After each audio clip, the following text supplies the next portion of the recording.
everyone. How are we doing tonight? I hope you are out enjoying the weather. It's our last week of summer, which is yuck. That's too fast. Too fast. Oh, Yep. I'm ready for it to be the tail end of it so I can start my fall garden. Oh, well, that's true. And So- your good weather is just getting ready to This come. heat so. needs to go. Yeah, you're in a different situation. I got Brussels sprouts to plant.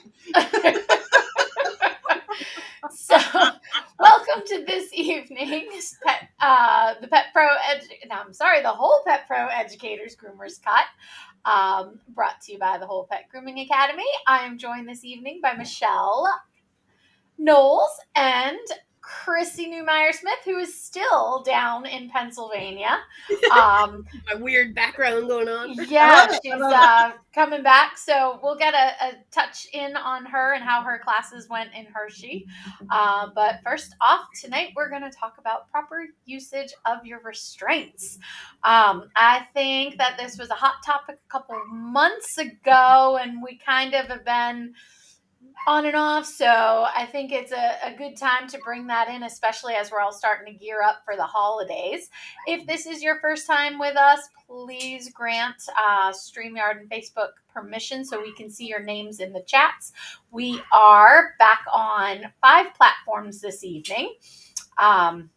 So you might not see, yes, you will see all the comments in the live feed now. So that's what I do like about StreamYard, is that we can share and show those. So go ahead, Chrissy, how was Hershey? Oh, I had so much fun. Yeah. So much fun. Such a really, really fun show. I'm really proud of our industry. You know, like there are just so many groomers out there trying to help each other out. And referring to other people, and like, don't forget to take this one's class or that one's class. And yeah, really, really love it. But they booked my class for the big room upstairs, and I kind of freaked out. Oh no! Like, how did you freak out? I didn't freak out when I was there. I mean, like, you just turn it on and like go through. But you're like, oh, no big deal. This is exactly what I expected. It's a performance, you know. I mean, I have a performance background, and it's like, yeah, okay, throw me on, do the whatever. But getting into my own head, like, why would they book me the big room? I'm gonna have 5 people, but I filled a big room. People wanted to hear about understanding fear, frustration, and stress. Yes. And that topic, I'm really proud of our industry. For a long time, people weren't as interested in the behavior part, and they're becoming more and more interested. So, yeah. And that's because of you and your podcast. Well, there are a lot of voices out there, and we're all like referring back and forth that like, hey, listen, you don't need to hear it from me. Here are some other people, you know, and trying to get that message out that when we talk about behavior as safety problems, you know, and why we need to help these dogs be better for it, and that there are some things we can do. You're right, Chrissy. A while back, there wasn't anyone talking about behavior, how to make the groom go smoother for the dog, not for you, but for the dog. Yeah. And I think that we have just blustered and said and talked and spoken about it, and you know, inserted our opinion where it wasn't wanted enough. Now that people are really getting the gist of, absolutely, your day can be so much better if you just listen to Chrissy's podcast. I mean, come on. That's what I've been hearing all weekend. Or take my class. I've been hearing that all. But the idea that a lot of groomers have an owner level understanding of behavior, and we weren't really taught. I wasn't really taught the behavior part with grooming. I was taught that through becoming a trainer, and a lot of trainers don't understand grooming. Non-groomers don't know what we do. So to mix those two together and start telling people like, but we can teach him to be good even though he's 12, and they're like, why didn't anyone tell me that? I want to know how to do that. Yeah. And, I agree completely. We have a Facebook user that agrees completely with you. So you had 2 classes down there? Yeah, my second class was it was Sunday afternoon at 2. My fingers aren't even working anymore. It's Sunday afternoon at 2. A lot of people had already left. The creative was going on. That was a very, very small class. But those were people who went to my first class, and they were like, want to know more. Want a little bit Get more. a nice Yeah. intimate class and answered all sorts of questions and get into more detail, which is a lot of fun. Yeah. I love teaching. So I Mhm. generally tell people, just come find me and I'll passion talk with you for as long Oh, as you like. absolutely. But what a good time. Stealing it. Yeah, So feels the same way. Like, just ask her so she can passion talk with us and tell us Absolutely. what makes her field of expertise so enjoyable. Mhm. how about any new vendors? I'm not as familiar with all of the vendors to know Okay. much about who's new and who's not. Mhm. You know, although Companion Animal Network was there, Mhm. and Yeah, spent a do you lot of time want with to Jessica. talk about them? Yeah, spent a lot of time with Jessica. That's a neat project they're trying to do to have resources available, professionals and vendors and stuff, but stuff that owners can also have a membership to and have access to well-vetted professionals. Mhm. You know, like, you know, a group of people that, you know, aren't just there because they paid their money, but were there because they, you know, Jessica really believes in them, you know, and yeah, spend a lot of time with them. That's a really great idea. And Companion Animal Network. Yeah, they put me. She told me, she's like, we put you up as our professional of the week. I'm like, oh, yay, thanks. But there were a lot of vendors, a lot of really fantastic grooming in the competition ring. I saw the pictures. Oh, Yeah, incredible. Beautiful work. Mhm. And a lot of really good classes. And I took classes that I normally wouldn't have taken because that's how you learn, right? So I took Angie's rabbit course, even though I don't think I'm going to become a rabbit groomer, but I am intrigued. But you know what? I think it enriches, really sells it. It sounds good. does enrich your grooming experience because it makes you think about another species in a different way. And there are some pearls you can carry over back into dog and cat grooming even. So I think that's a really valuable class. Yeah, absolutely. And so I took her rabbit class. I took Dana's cat grooming class. I took part of her cat grooming class. I don't groom cats anymore, but you know, just taking things that you find interesting but don't know about can really help you understand a different perspective, and that could help you with what you do every day. Right. I was talking on my podcast last week about like the non-dogs because I'm all about the dogs, but I mean, I'm talking about like trimming goat hooves, milking cows, other kinds of work that I've done. And people are like, goats? I'm like, oh, I used to hand milk goats too. They are not just naturally good for it. Right. Goats? Yeah. Oh, it's milking. Okay. You know, like, and it's very similar to trying to teach dogs to be good for grooming, you know? So some of these interesting classes out there, really good stuff. Mm-hmm. I'm really looking forward to the lefty class, all about lefties in Texas. Like, I'm crazy on it. I'm like, I've been texting them almost every day. I'm going to be there. There better be tips. I need. I'll have to send Lori to that one too. Absolutely. I think she's teaching them on that day. Yeah. A lot of great stuff. Yep. All right. So since we're talking about restraints, did you see anything new out there on that level? I didn't see anything new, but I think I kind of try to stay as up to date as possible on restraints because they have such a bearing on how we handle dogs that are having difficulty being groomed. Yes. And I'm saying dogs that have difficulty versus difficult dogs because there really needs to be this mindset of like, oh, this dog is having a hard time. Right. He's not going to give us a hard time. He's having a hard time. So I try to stay up to date on all of those kind of tools anyway, but there's a wide variety of tools. And I think it's a great topic for us tonight. I think it's really a good one to talk about. I like what you just said about, I think what happens, the difference with this dog is having a hard time and being able to acknowledge and see that versus this dog is a bad dog. Yeah. And I think when we frame it out that way, we start having more compassion for the dog. And we start thinking like, oh, how can I help him have a better time with this? You know, Not because we're bad people, but because sometimes we're focused in on, I need to get this groom done. But maybe that's not as important right now as teaching this dog to be good for it, so that this dog can be groomed on a regular basis for 15 years. Right. It's a long time. We do a Yeah. lot of hours of grooming on a dog in their lifetime. Absolutely. Mm-hmm. Yeah. So anyone in particular you ladies want to start with? Well, let's start with the grooming loop. That is our main restraint. Yeah, it is. And I find there's all kinds of different designs. There's all kinds of different clasps. There's different needs for different kind of loops, depending on what work you're doing. If you're doing a really small dog, we have the Trach Saver, or an old dog that is an amazing product. That is so genius. And I just found out the other day, I mean, they've had them, but I found out the other day that they actually come in different sizes. So yeah. And they aren't fabric. They have some that are the plastic coated metal that don't catch on your clippers. Like you're not going to ruin it. Mm-hmm.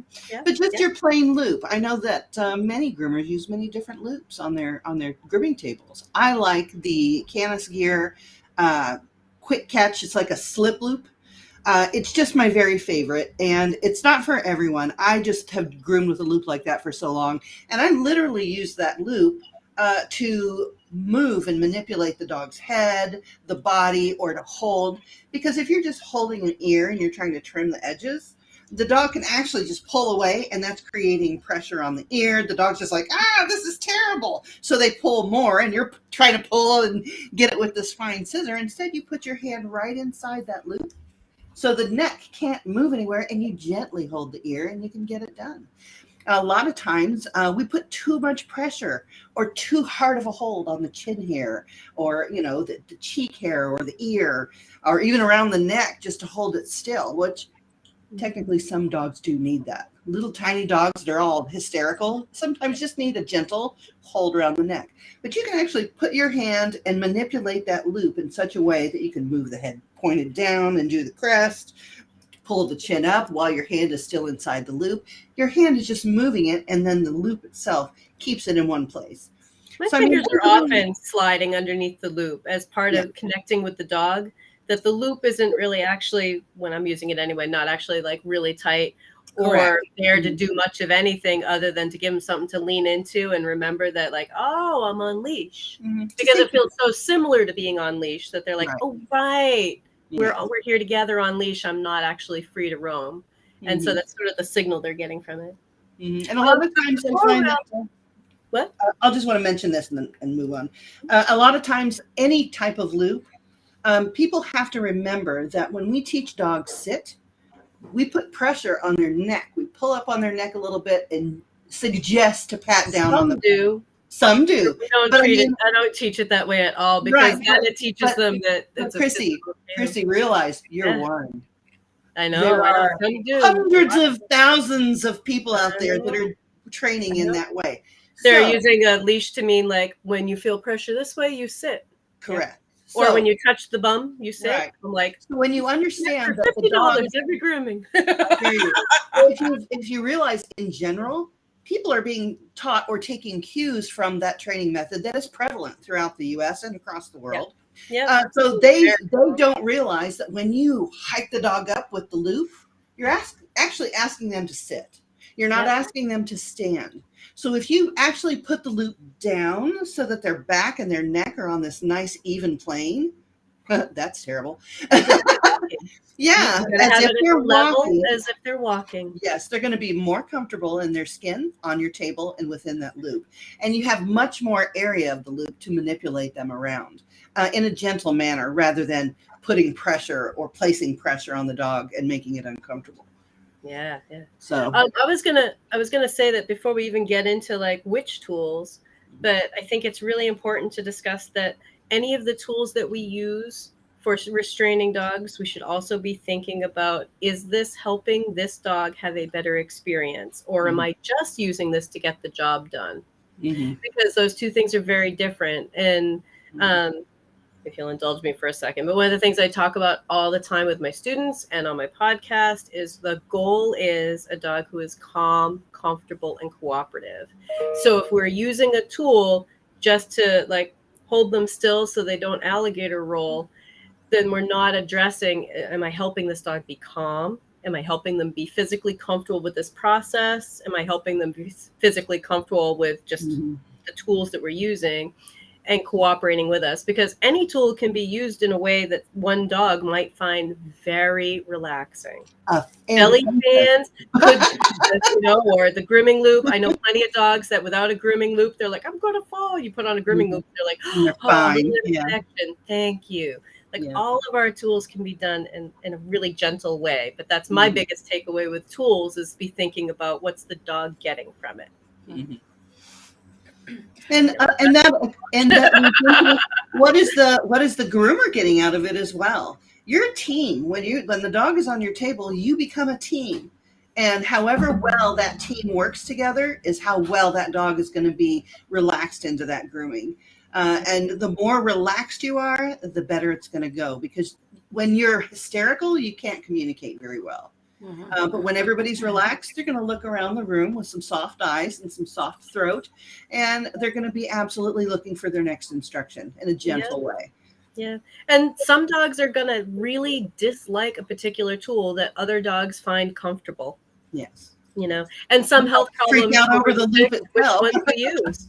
And some health problems. I have a dog with who's had back surgery up kind of near where a trach saver would be. I'm like, yeah, we don't use a trach saver on that dog, right? Like not every dog is going to be great for a particular tool. In fact, that particular little dog, I would rather use nothing so that I can just have a hand on her and not have her in anything, Sometimes that's against policy where you work. You got to figure out what you're going to do. Yeah. But there's so many tools. So I'm just thinking, going back to the trach saver, because I've got up the website to be able to post, using it properly. Yeah. I haven't used one, so I'm going to let you. No? Oh. Well, I tend to go outside the directions of almost everything I use. Simply because I'm going to mold it and custom make it into something that I need or the dog needs, rather than go with what the picture says or what the 1, 2, 3 is. I'll try out the 1, 2, 3, but eventually you're going to find the technique you use is really good with that in this way. So, I mean, it's really difficult to say, okay, this is the right way to use it. This is the wrong way. The wrong way is if the dog is hysterical, if it can't breathe, or any of its joints or movement is compromised. In a harsh way. Yeah. And that's really my only caveat for using tools to begin with. Anything like we've talked about this before. A pillow is so soft and nice, but you can smother somebody with it. You can kill somebody with it. Yeah, everything can absolutely be used incorrectly in a mean and terrible way. But if you think about it, you can use these tools with your techniques to bring about a really nice finish and a good feeling for that dog to come walking back in your shop and be happy and know that it's going to get treated with compassion and respect. Yep. Well, and thinking about the trach saver, if anyone has not seen one, Dara was probably going to put up a link, but basically it's 2 loops that you put one front leg through, another front leg through, and then you cinch it up kind of behind their shoulder blades. And that's the way it's designed to work, almost like you're putting on a harness. So it's a little bit more like loop and making a figure 8. Yeah. Step in harness. For some dogs, nothing on the chest. Yeah. I mean, for some dogs, they're like, oh, this is more relaxing for me. Because a lot of owners of small dogs, especially, have never put them on a regular leash. They only walk them on harnesses. So some of those dogs are like, it's on my neck. This is so weird. But you put them on something like that, and they're like, oh, this feels familiar. Okay. There's extra work to work around it when you're clipping. But, I mean, you can actually take one whole leg out of one leg out and work on that. Everything you need to do, and that's just stabilizing them just gently enough. And used it in conjunction. Listen, we're just going to talk about all for Groomers website and all their products because it's to use it in conjunction with the wall that they offer as well. This is for people who don't have a bench against a wall or a grooming table against the wall. It kind of makes a wall and gives the pet something to lean on, or gives you the opportunity to use that wall as gentle pressure to make the dog feel safe on the table. Or it gives you the opportunity to use both hands without worrying about if a dog is going to fall off. Fall off the other side. A Yeah. lot of these little older dogs and stuff, they're like toddling off everywhere. And literally some of them have no idea anymore that they're on a table and they don't care. But to have a wall there that blocks I just had a them. product idea that if anybody wants to capitalize on it, you could actually make a box, almost like a whelping box, but small enough to fit on the table and clamp down onto the table. And you could put a little old ancient little poodle inside if it had 4-inch, and put your arms inside, and that little baby's not, it can toddle, but it's not going to fall off. So anybody who wants to make one for me, I'd be happy to receive it. I do a lot of little tiny toddly babies. Yeah. And just the panic of knowing they're going to drop off the other side, you know. As a house call groomer, I have one customer with a little Pomeranian Maltese mix, we think, who has dementia. Absolutely. This dog gets lost in his own kitchen. He's working with a behaviorist with meds, and he's just, you know, and having this owner help me, and I have to just keep reminding her, like, you're just a goalie. You can pat him and stuff, but you are just a glorified wall, because in her house, there's no real spot to put my table against the wall. Because otherwise I would just have to, have my arm up against this dog and holding him while I'm trying to do everything else. So that's what the groomer's wall is wonderful for. There are a couple of other brands out there too. Don't want to downplay. There's, I know Hanvey has something that's clear acrylic that you can clip on to 2 grooming loops, 2 grooming poles, 2 uprights.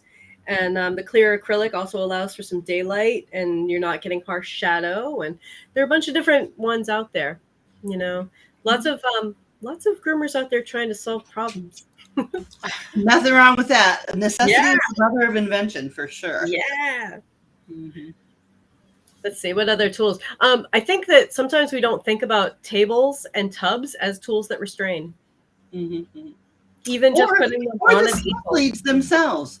How many groomers have you even seen visited in salons who really have never been trained to use a simple slip lead? They don't know how they work. They don't know that they go actually on one side rather than the other. And universally, we are training our dogs with all our commands on the left.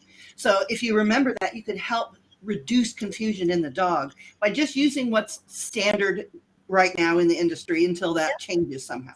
Morphs into and if you are thinking about, most dogs are being taught to walk on the left, when you put on something like a slip lead, keep in mind that if it makes a P, you're kind of holding it and it goes around this way, that goes on to the dog's head. But that's how you would put it on.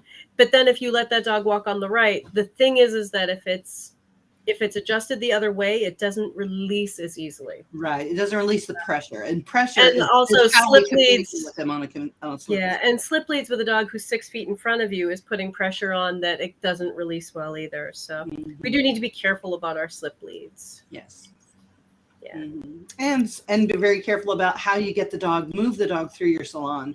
I've seen people try all kinds of different ways. Most of the time, the owner is like pulling the dog by the neck into the salon, or it's an old dog. And I have seen, and I know they love their dogs, but I've seen them kind of like push their dog through the door with their foot, or just some kind of insane. I'm like, wow, how do you treat your friends when you're out for a drink? Holy cow. And how does that set the tone for the group? The interaction that we have here. Prefer fancy. Get on in there, you know? Like, get in there. I know it's a wood chipper. Exactly. Look at the back of the oven. Right.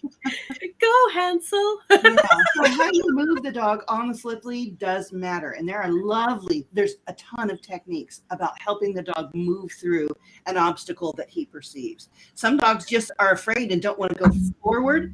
And I use the lovely technique. I get all excited and then I jump and I'm like, oh my goodness, it's so exciting like that. And the dog's like, okay, I'm going to follow you. And he's like, oh yeah, we've already walked through the whole shop now and we're at the bathtub and it's great. So there's a lot of different things that you can snap them out of their mindset. Sometimes if they're sitting and they just don't want to move, and you just circle them. Think about how hard it is when owners are trying to teach a sit, stay, and circle their dog, because dogs want to pop up. use that to your advantage. You're not asking them for a sit stay. You're trying to get them moving. So circle them a couple times, and they're like, "What are you doing? Oh, your legs are working. Off we go. Look at you found your legs." Yeah, absolutely. Yeah, dogs do want to pull the opposite direction. They're kind of really passive aggressive that way in general. Some are, there's a spectrum, but in general, they are passive aggressive. And if they feel like they're being forced to do something, don't want to do it.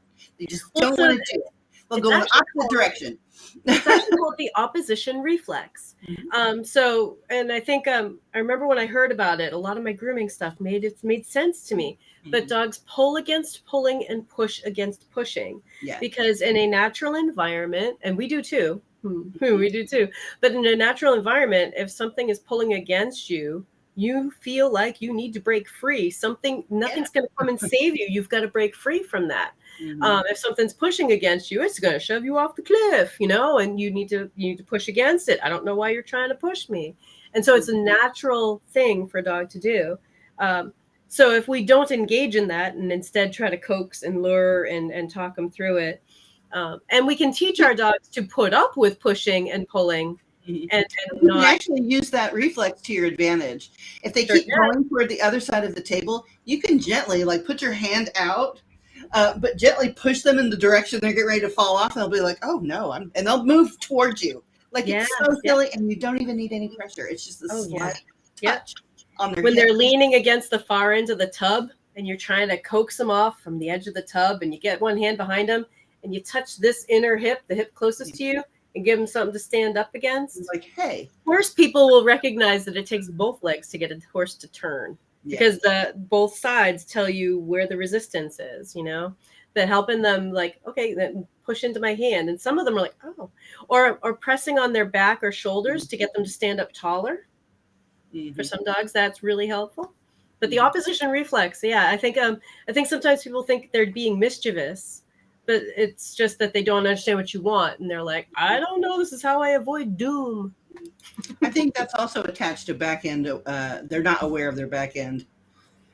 Back end disassociation. For the most part, dogs aren't aware of them backing up. If they're backing up, they believe in their heart that there's something that's going to catch their foot. And that's not always true. The hardest thing cart people will tell you is to get the carted dog to move backwards. That is a very tricky proposition when you're training working dogs to pull carts. So it can happen. Yeah. Well, I mean, even just teaching a dog to walk backwards in heel position is really tricky. One of my guys, he has head moving sticks. He doesn't know what they're doing. I want my head to be someplace, and these other random objects on my body get it there. I mean, I know I have them, I sniff them, and I lick them, but body awareness is not his thing. I'm gonna lose it. He has no idea. He just uses his head moving sticks and gets himself They really there. don't have back end awareness, and a lot of we people work hard on back end awareness to try to do that for heel work. To bring some awareness to him, like, oh wait, I can put my left foot. You're asking for my left foot to be on a thing, my left back foot, and work on it. But most of our owners aren't doing that kind of stuff, right? Exactly. Yeah. But I mean, for all those groomers who think the dog is literally just stepping off the table and they're dumb, they're really not. They feel pressure, and pressure can be emotional. It could be energy pressure. It doesn't have to be physical pressure, but they feel pressure from you, so they're kind of inching away from you. So that gives you an opportunity to either calm down and coax them back, or use their own body weight and their own reflexes to put them back in the middle of the table. But a lot of people, I have seen them let the dog step off the table and say, well, that'll teach you. No, it won't. They don't know what's in back of them. They're only trying to get away. And I think too, we forget that table and being up high, a lot of our larger dogs aren't used to being up high. This is a really scary thing for them. And it's the difference between I'm in a parking lot walking foot over a painted line versus doing it on a piece of 2x4 or a balance beam. If you think that table is totally normal, I challenge you to get up and stand on your table and stand up tall and touch the ceiling and tell me you aren't noticing that, am I in the middle? Am I near an edge? You're going to be worried. You're going to be like, I don't want to fall. you know. And these animals are worried about falling, and then they panic, and they get a foot slipped over the edge, and it's usually and a then it golden. just becomes hysteria. Yeah, it's usually a golden. You know, or a shepherd. or a shepherd. Yes. Holy cow! Those or an overweight lab. Yes. And you know what? But the big dogs know that they weigh a lot. That's why they need sure feet. They need to be sure-footed before you put them up on that table. I can't tell you the countless times I've seen people try and get bad hip dysplasia or old ancient dogs on the table to do a toenail trim. Get your butt on the floor. What is wrong with you? These dogs don't belong on the table. You're going to break a hip. You're going to break their hip. You know, it's just terrible. Don't do it. Don't do it. Get on the floor. If you can't get on the floor, then just don't do those dogs. Or have somebody else do them. Yeah. But I mean, if you can't for whatever reason, you may work alone. You may be an older groomer who doesn't take big dogs anymore, blah, blah, blah, etc. Just refer those out to people who are young and can crawl around on that floor. I can't do that. I can't. So that leads us to what do you think about and I'm while you're doing this, I'm looking at everything online here. She's gonna ask about belly bands to hold them up. No, I wasn't gonna ask about those. I was actually gonna ask about the hammocks. The hammocks? So I have mixed feelings about the hammock. I'm the same way. Because I have seen dogs that was a relief for them. The physical pressure of manipulating their little legs is what makes them really uncomfortable for grooming. Some of those little dogs with the twisted legs and the elderly dogs. So sometimes if you put them in that hammock, they're like, oh, this is nice. This is nice. And then other dogs, I think it's being used as this, try to get away now.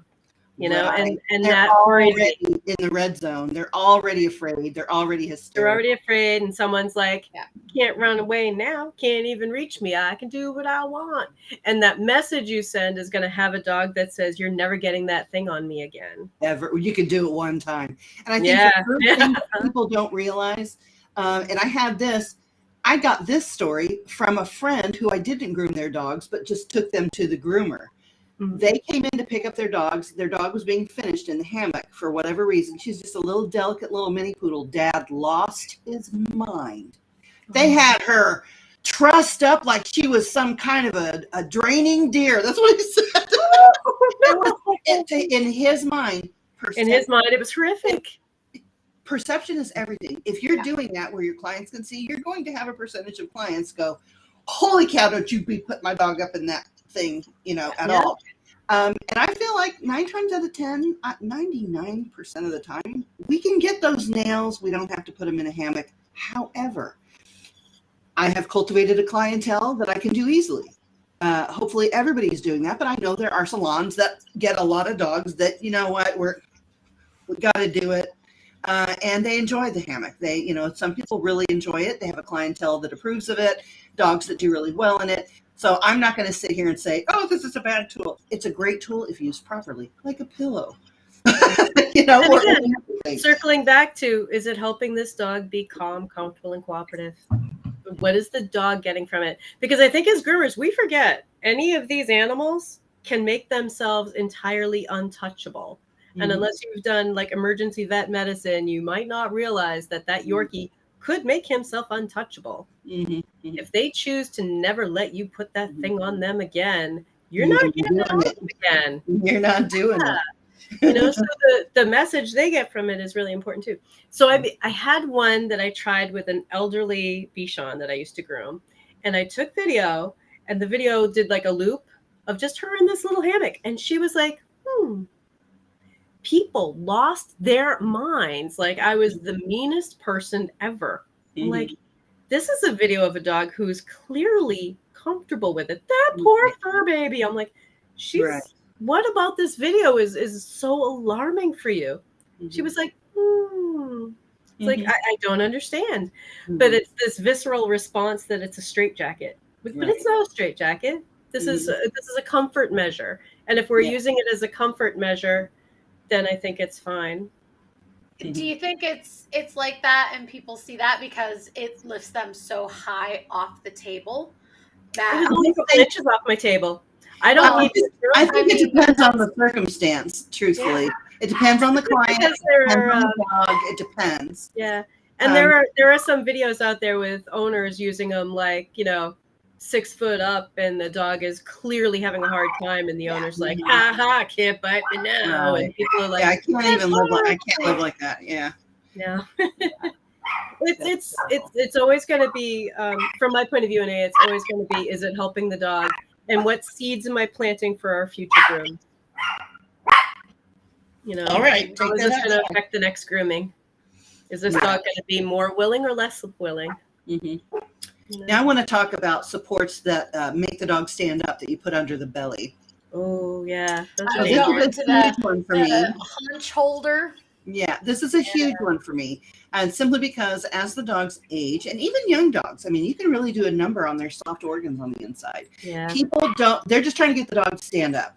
So I've seen these thin little bands that they're putting pressure right on the belly where the liver and gallbladder are. Like, why? Why would you do that? I've seen people have the ones that are stationary, and then you lay the towels on and they're just standing there.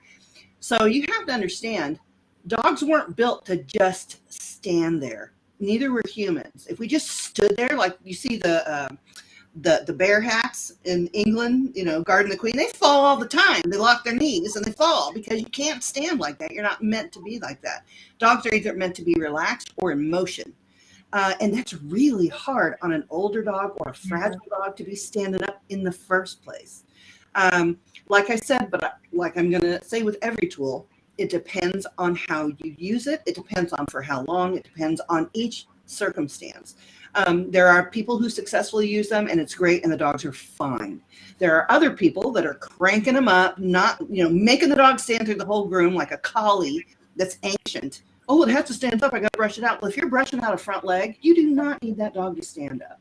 If you're brushing out a chest, even if you're brushing out a back haunch, train the dog to lay on the floor on towels or foam, or lay on the table that's really low so that you can get down. And if there's a happenstance, you can gently pull the dog to the floor if there's something going on. But those belly bands can be very harmful to inner tissue. You don't because it's also not an area meant to support weight. Yes. So it's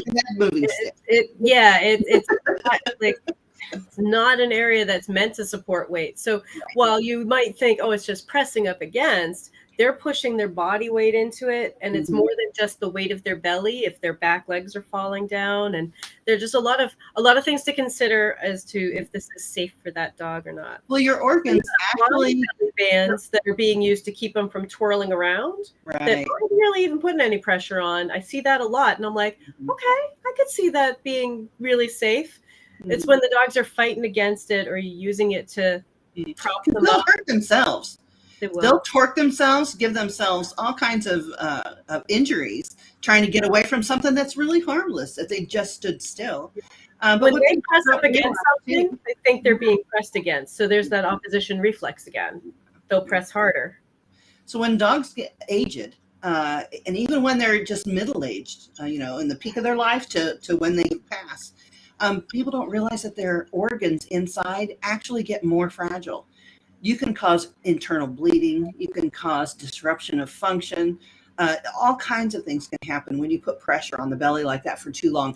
If anybody's washed their hair by leaning over a bathtub and doing that, and when you pick up again right where your diaphragm is, it really hurts. That's just only for a small amount of time, and you're gently laying it on there. Can you imagine these dogs that are just made to stand? Dogs are stoic. They will barely tell you that they're in great pain until it is impossible for them to ignore. So they'll take a lot of pain and discomfort before they even give you a bite or a growl or an indication that they're having a bad time. So you just have to really think about what you're doing to these dogs and not just being efficient. That's the word I wanted to use earlier. Efficient groomers are awesome. They are awesome. But all my beautiful, efficient groomers out there, you just have to keep in mind what's happening to the dog. Not just, okay, I got 4 more and let's go. You have to be a little bit more mindful. Yeah. And then if they do press against it, they're going to keep pressing because nature's telling them like, oh my God, it's pushing against me. I need to push against it. A lot of times dogs do not make the connection that they're the one pushing. Like that's why dogs choke themselves if they're chained out by themselves. Something pulls and they start pulling against it, and then sometimes I know we have like the pillows and stuff underneath, but that can be the same problem because the dog starts pressing against it. Now those tools can be great for, okay, let's do this last little bit, supervised, watching how much pressure they're putting on and doing like 5-minute worth of like, can I just trim up your bum a bit? Get underneath your inside of your thigh, things like that. But we do still need to be aware of like how much pressure are they putting on that. Yeah. And with the large dogs, I mean, I'm house call, so I don't do large dogs now. But when I was at the school doing large dogs and in the past at shops, I'd rather have that be my leg underneath them, so I know exactly how much pressure is happening. The only other it's thin, so it's not like it's gonna not a big line in there. Yeah, the only other option, or the only other faction of us that I think probably uses restraints a little bit more than even a salon groomer or a home call would be the mobile, because 9 times out of 10 they're in there by themselves and they've got to be in charge like of what's going on, or they could die, or the dog could die, or everybody could die and the van catches on fire. So, it could do that. It could happen. It could happen. Well, and a lot of the vans are they're equipped with them when you get them, but just be aware that if you're using things like that, don't let dogs press on them. Right. And if they do, minimize they can lean against it a little. I think they kind of like to use them as a railing. Like, okay, I felt it's gonna fall, and I got something. But if you're using it to keep a dog from really sitting and being a pancake, evaluate how much pressure they're putting on before a dog really hurts themselves. Absolutely. And do the back end first of whatever you do, whatever stage you're in, just do the back end first. Hurry. Be efficient on the back end, and then let that poor baby sit while you do everything else. Train it to lay on its side and learn how to groom each side, individually. It can be done. It can absolutely be done, and done very nicely. And then when you do it side to side, like on my big collie, you comb them all out, but they want to outline trim. So what you do when the dog's all done, he rests, and then about 10 minutes before Mama walks in the door, we invite him to stand up. Somebody holds him, and somebody runs around him with a 10-inch shear and just trims up all the edges so he's all nice and neat. And you would never tell if he didn't stand. You could never tell. Yeah. So, I mean, there's all kinds of genius ways that you can think up and manufacture on your own to help the dog be more comfortable and be less injured by the time it's done. Any others? Let's see. What's another? Should we talk about the average muzzle? I was just about to go into the muzzles. Yeah. How do you know about muzzles, Chris? Talk about muzzles. Let's talk about muzzles. So I like having muzzles available. I have them in my kit for house call and stuff. I think that anybody who's like, oh, we never use muzzles, I'm like, I think that's misguided. I think you should have them available. They can be a really handy tool, because sometimes what we have to do is first aid, right? So we do need something that in an emergency, I can say, I know you cannot effectively full on bite me. Usually they can still do some nipping, but even with a muzzle, I feel that it's really important to evaluate, is this dog really stressed out by the muzzle? Are we using this just so that we can now get the thing done without being injured by the dog? Because it's not a great message. And most of the time we can teach them to be good for it. But I've had a couple of dogs in my career that because of, one of them was traumatic brain injury, but they are not normally wired. And if something scares them, they are full on teeth. Those dogs will wear a muzzle. So I'm going to make sure that I am safe while I groom them and carefully monitored. But we taught them to put it on.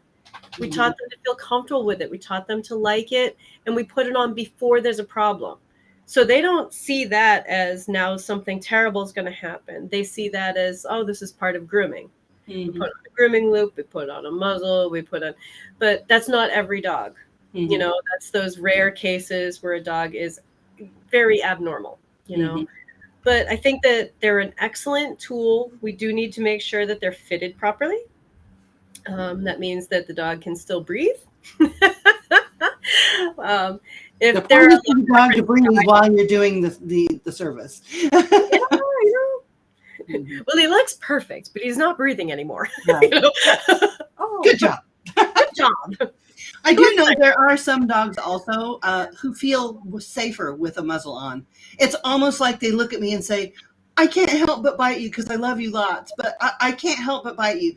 You just, sometimes I have one dachshund that I literally take a heavier transitional leash and I just put the loop and rest it on his nose. He thinks he's wearing a muzzle and I just do all his nails and it's perfect. So try the least amount of force first. And then go all the way up to full muzzle, full meal deal. You know, I keep them on hand. I can't tell you a handful of times in my career, someone has brought an injured dog into my salon and we've had to restrain them. Muzzles are good to have in a drawer somewhere, all the sizes that you need. You can help that animal while somebody comes and finds that animal or takes it to the vet. Yeah. So, I mean, it happens. It happens. And you'll have that one that just needs a muzzle for that one back left foot. Yeah. Or the ear cleaning or something weird like that, and they're fine.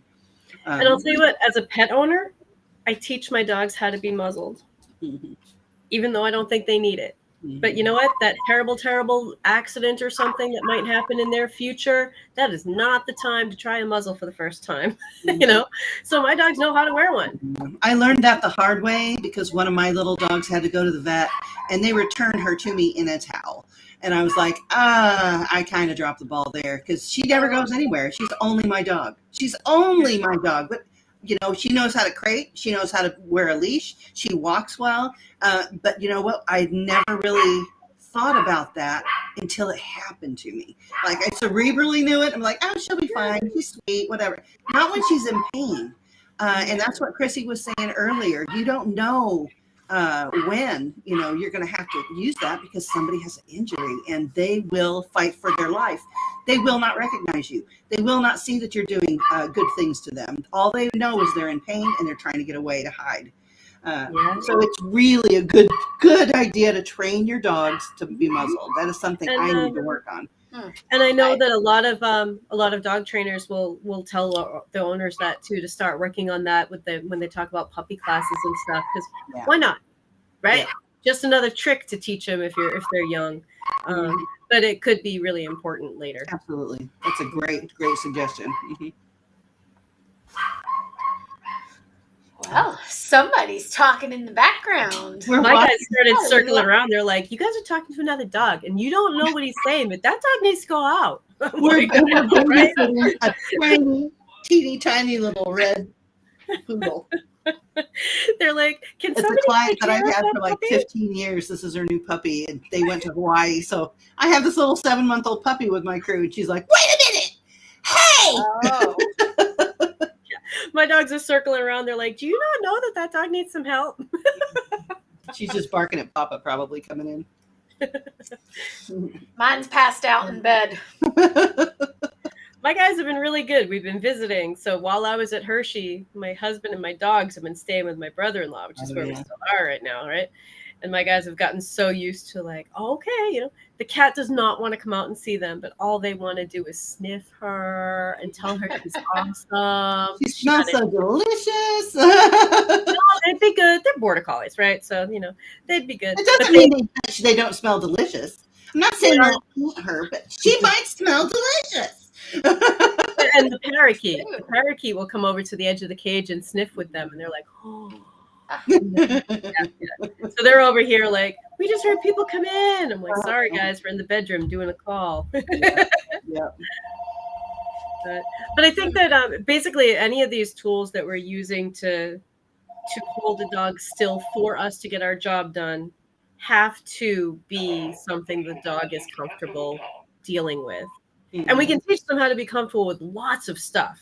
So, you know, just go ahead and if it's a tool that you like to use a lot of, then spend some time teaching them. Like, I just feel like we could talk about this for 8 hours because we haven't even talked about like wrapping and touching and different other techniques to use with a towel or a washcloth. Like there's just a ton of things that you can do. So many things. Yeah. The Elizabethan collars, the air muzzles, and there's just so many options out there. But also, ideally, less is more. Mhm. Ideally, teaching them to just be, hey, can you just be comfortable with me and let me do the things that I need to do, and let me try to help you be as comfortable as possible. And if you're a dog that needs a break in 20 minutes, I give you a break in 20 minutes, and work around what you need to do. I love how Michelle gets sunlight through her face. I do. This day, the sun just comes. And she's like, yeah. And it's like pitch black here. It's like whiskers. It is, sort of. Hold on. There you go. There you go. Awesome. But yeah, there are so many different restraint things. And just keeping in mind that, we want these dogs to come back to us and like it more each time. And what I think is interesting is everybody has a really good technique to share. And we don't realize how good our techniques are. And I don't think that is a question that people ask about a lot. You know what I mean? Oh, how do you do that foot? Or how do you do that top knot? Or how do you mix this formula? Or how do you, those are all the questions. And I'm like, I'm not going to say never, but I rarely get asked, well, how do you use your loop? Mm-hmm. And that is so neat. Maybe I'll do a video on it. Yeah. So, I was watching a dog training conference, and they were talking about as shelter workers, using a slip lead and just being able to like fling it over a dog's neck really quick. And they had this particular shelter, they were showing videos. They have one of those like little calf heads that they use for teaching how to rope cattle, like just on a pole. And every once in a while you're watching the dogs play or something, you just catch that little thing. I'm like, that's brilliant. Like their leash skills are crazy. That's great. Yeah. Wow, they've got this like little calf head that they're just constantly roping. There's a lot of neat stuff out there, and there's a lot of stuff for us all to learn about how to help a dog, be safer on our table, which is really what the restraints are for. And I can't stress enough, if you've got horse friends, go and spend a couple of days or a weekend with them, because I'm telling you, you have to get those animals need respect to get them to do what they want, to do what you want.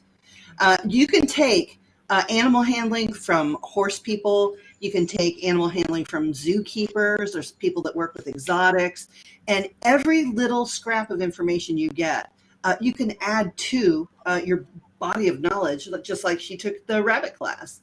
There are gems in that course that can absolutely translate over. So don't be afraid, if you don't do groom horses, or, you're not interested in cattle.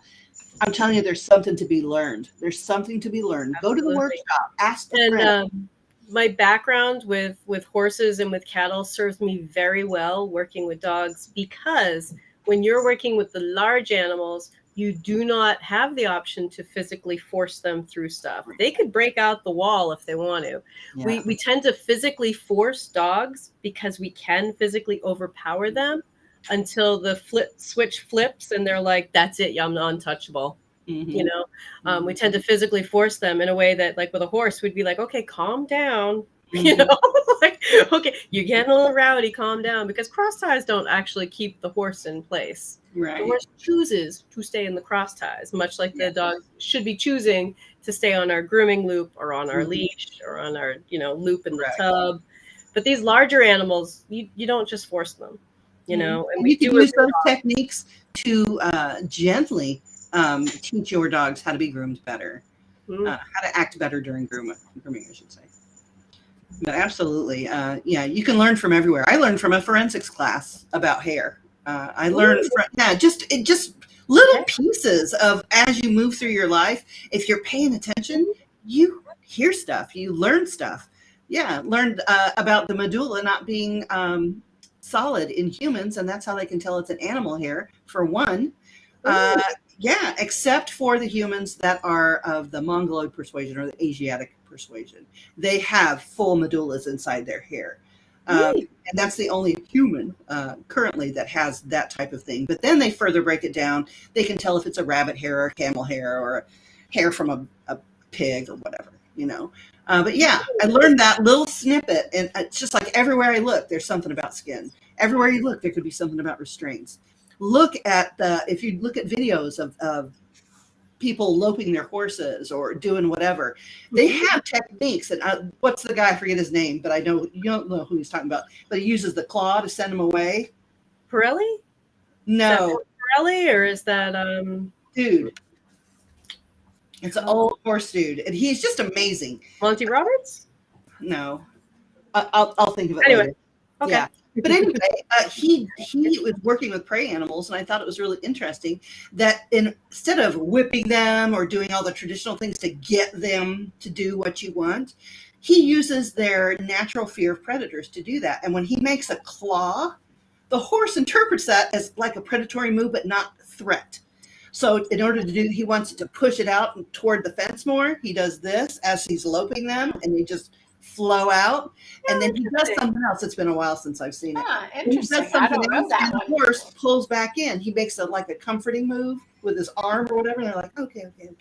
Back out to the fence, And he's making this claw, And it's just so neat. I will find his name and I'll put it in the text. Yeah.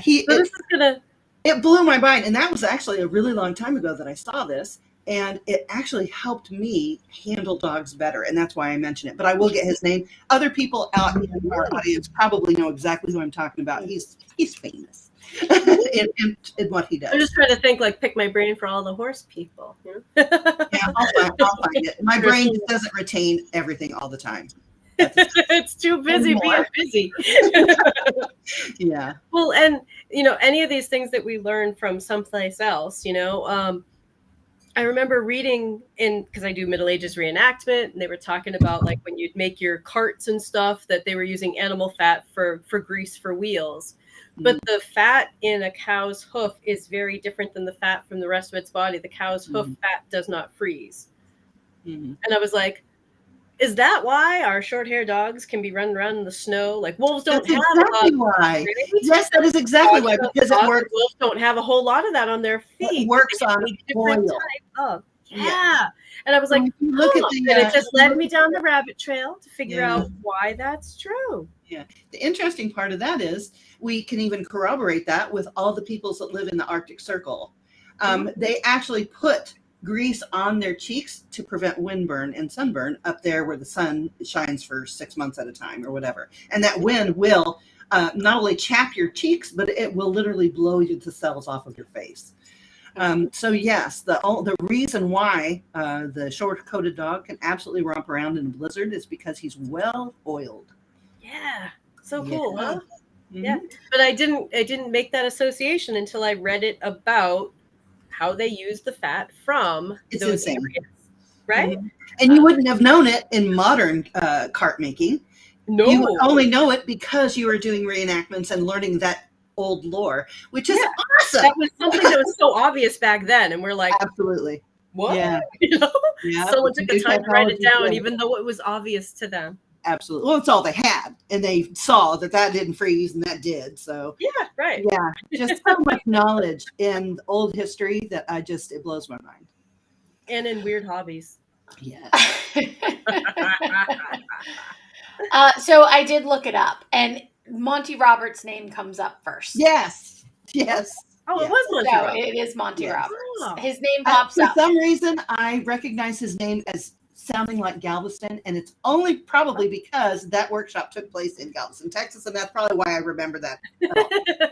So yes, that's probably him. That's probably absolutely him. He has a very amazing story. Yes, this guy is just incredible, and to watch him and to listen to him.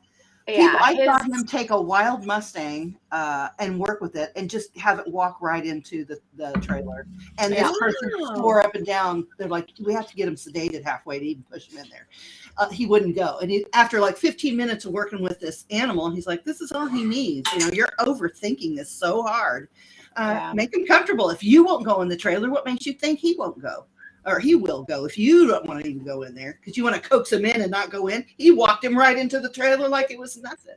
Yeah. So I mean, just think about it. Yeah. I mean, you're asking a horse to get onto a trailer that's wobbly and moves at high speeds, and they are trusting and is enclosed. It's enclosed. No way to escape. And often darker than where they were walking from. Yeah. So lighting is an issue, and and they're a prey animal. Like, hey, walk into my den. Yeah, Like, yeah, you know No. what lives in those things. So if you haven't read his book, Chrissy, Yeah, he's the man, amazing. oh, I'm his not book sure if is I've read his book. If I did, phenomenal. it was a long time ago. I'll have to check into it It's again. Yeah, worth everybody to reread it. Even if you it work with is. dogs, he's Yeah. he's worthy of listening to his spiel. I'm not Yeah. talking about the Nicholas Sparks one. No. The horse whisperer. I'm talking about the legit horse whisperer, Monty Roberts. Yes, that's the dude. I'm Yeah. telling you, it's like magic. And it's not magic. He just has worked with horses for so long. Any of Yeah. our old timers that have really good, have done really good work with old dogs or difficult behavioral dogs will understand that. He's just worked with horses for so long that he understands them. He communicates very well with them, and they listen to him because he knows how to move in their space that makes them very comfortable. I think he's fantastic, and I recommend reading that. And any of his videos you can find, any of his books that Oh, you can he's all find on YouTube. are I have all of his absolutely books here. yes, yeah. Wow. But so we are at an hour. Now, I have to put this question to us because we have one more before we go to Dallas, which we are in an interview series with the enrichment groomer. That is, So I'm going to excited. butcher her name, not her first name. Samantha, is it Netsky Playa? I'm not sure how to pronounce I'm it, not but sure I'm how to so pronounce it, so excited I'm to hear from her. sorry, but yes, she is going to be joining us next Monday evening. Mm-hmm. Then that Monday, the 3rd, we're still in Dallas and wrapping up the trade show. Mm-hmm. So I'm not sure if we're going to have time to do it. So we might have to do an impromptu there like we did last year. That could be fun. So I'll have to figure out a way to hook up one of our cameras or my laptop or something so that we can Zoom. And I'll have my laptop will be there too, So we'll be able to figure it out. Yeah, so maybe at dinner. We're going to have to cancel some of the live esthetician classes too, just during that period of time. But I'll put that in the group. Yeah. So stay tuned for next week, and otherwise. I could talk horses all day, and I know if we keep going, I'm going to change it to horses. So,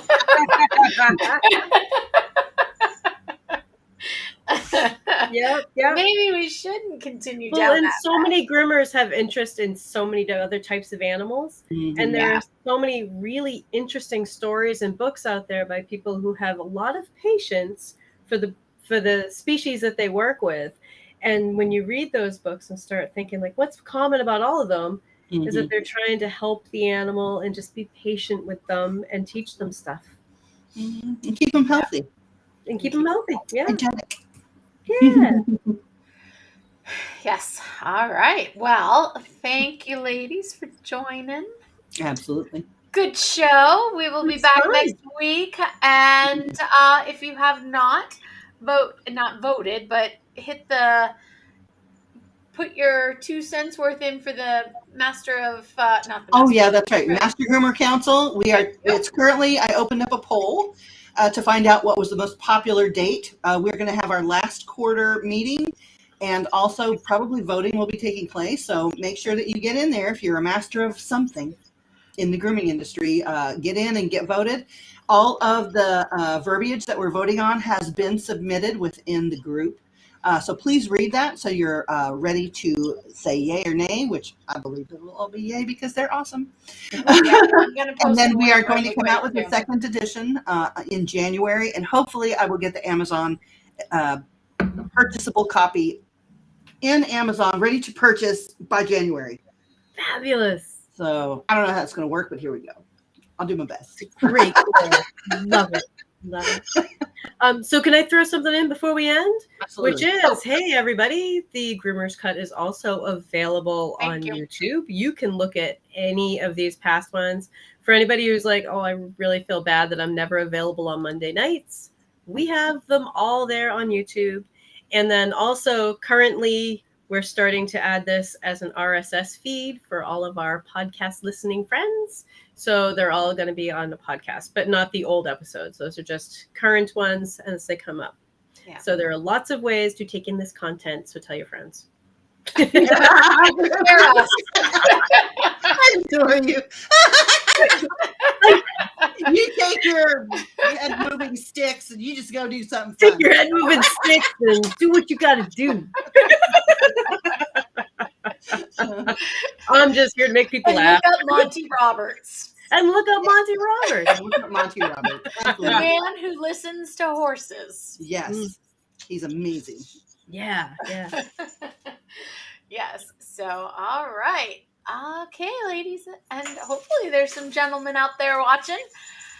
Have a great night, and we will see you next week, or we'll hear you during the week, or if you have more comments, and if there's anybody out there in viewer world who wants to sit next to us up here, we'd love to have you join. So don't be afraid to say, I got a topic, I got an idea, I got something I want to talk about. Let's do it, because that's what we want to do. Want to talk about? Let's talk about Yeah.